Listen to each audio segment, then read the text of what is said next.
Alright guys, so before we start today's video, I figured I would make this quick intro. I just got done editing this video, and it's not necessarily up to my standards that I normally have my videos at because I was experiencing technical difficulties with my camera. I was more focused on if it was filming rather than what I was filming, so it's not the best video I've ever had. But I am tossing that camera. I got a new camera coming in the mail. So my next videos will be a lot better quality, a lot better audio, and hopefully it'll let me go up to the next step. I didn't want to completely omit this video because a lot of you guys are doing this project on your own, and a lot of the stuff in this video was very important. I didn't want to just completely not put the video out. So thanks for watching, and I hope you enjoy.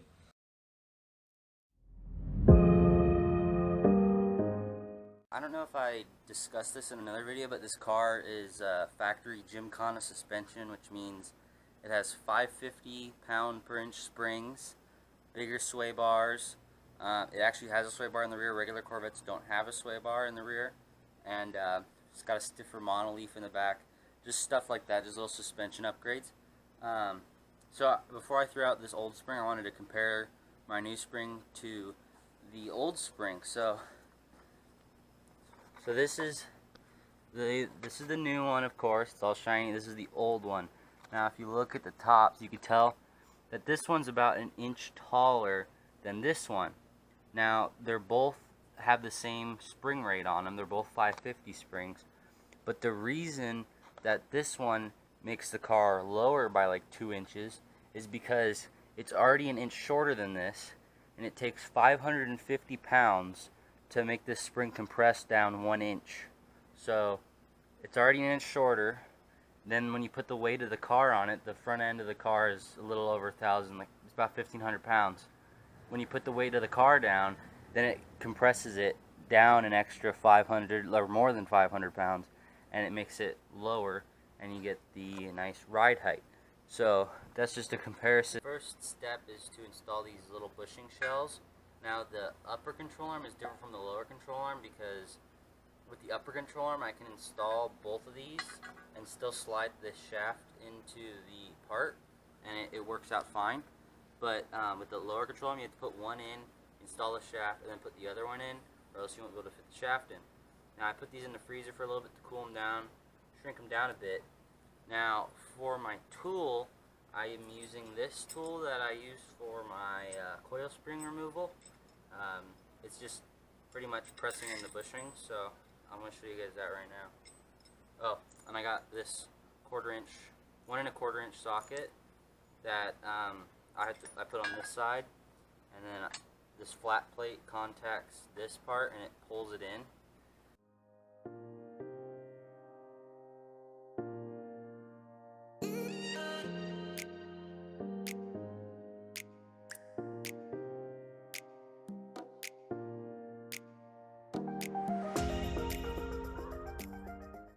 Here we are, this one's installed.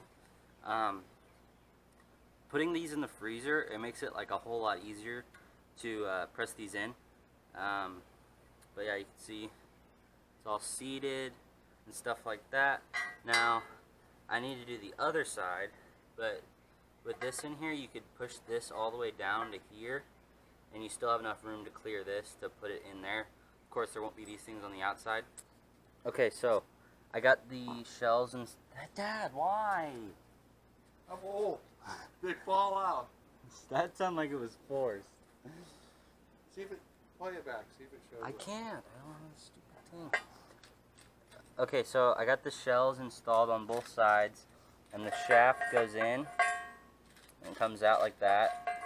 So on the lower arm, you can't do that. You have to install one shell, then install the arm, and then install the other one. But on the upper one, you could install both shells and put the actual bushing material in afterwards. So that's what we're going to do right now, and I'll show you guys that in a second.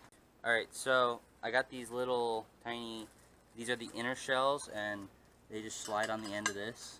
Oops, sorry.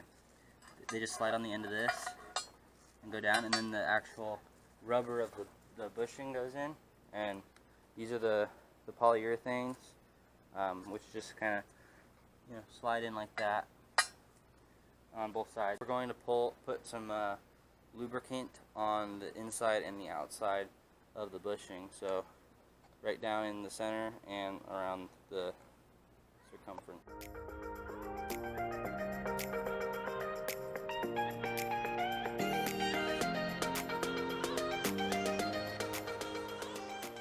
Got the bushings installed, and the stuff's pretty messy. The lube gets everywhere. It's like sticky and stuff. So our next step for this is to put these little end spit washers on the back, on the side of them, and it says to torque them down in the car while the car's on the ground, but I'll show you that that's pretty much impossible unless you had like all the body panels and the radiator out, because this might be dark in here, but it like touches right there, so there's no way you're gonna fit a torque wrench in there and torque them down. You could do it for the bottom, with the top it doesn't work. But basically with the rubber ones that come assembled, there's no lube in between the rubber and the shell, and you want to install them to where like the arm is at ride height. But with these polyurethanes, since they come disassembled and you lube them, they can like rotate and stuff, and you don't have to worry about tearing your bushings because the lube keeps it from getting snagged and it rotates. So as long as you torque them down outside the car, it should be fine. I don't see any problem with it, and also I have no other choice because I will not be able to fit a torque wrench inside the car and torque them down. So now we're gonna put the end pieces in and torque them down.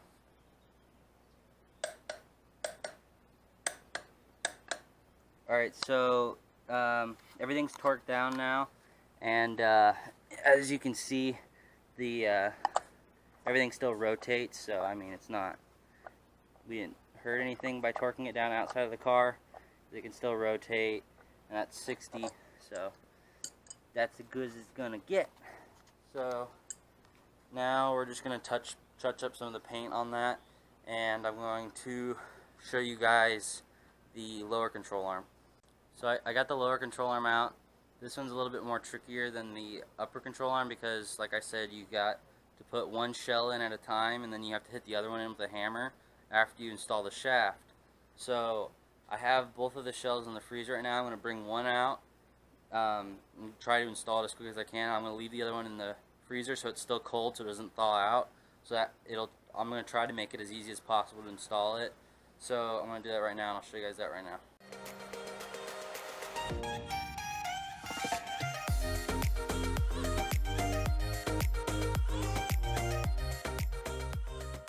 Got the ball joints installed on both of them. I just need to tighten everything down, but after you get that done, you pretty much just install the Zerk fittings, and these cotter pins are for this one, for when you install it on the car.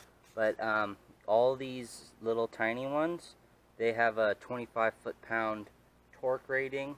Now I pretty much just snug them when it's that low. I don't even bother getting my torque wrench out to tighten them down. I just kind of give them a good crank, make sure they're snug.